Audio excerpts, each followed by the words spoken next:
อัปเดตประกาศของศูนย์อุตุนิยมวิทยาภาคอีสานตอนล่างฉบับที่5เรื่องพายุ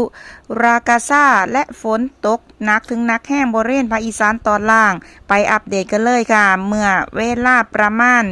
ตีหนึ่งของมื้อนี้25กันยายน2568พายุไต้ฝุ่น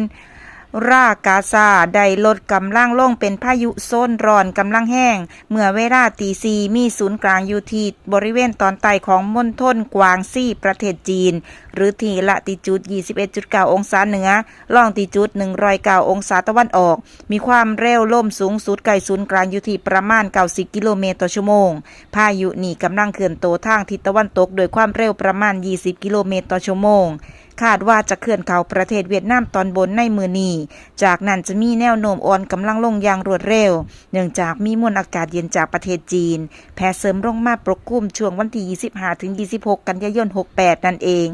โดยพายุนี้บ่เคลื่อนเข้าสู่ประเทศไทยจ้าจังหวัดที่คาดว่าจะได้รับผลกระทบมีฝนตกหนักถึงหนักแห้งดังต่อไปนี้25กันยายน2568ได้แก่มุกดาหารยโสธรอำนาจเจริญและอุบลราชธานี26กันยายน2568ได้แก่มุกดาหารร้อยเอ็ดยโสธรสุรินทร์และกศรีสะเกษจ้า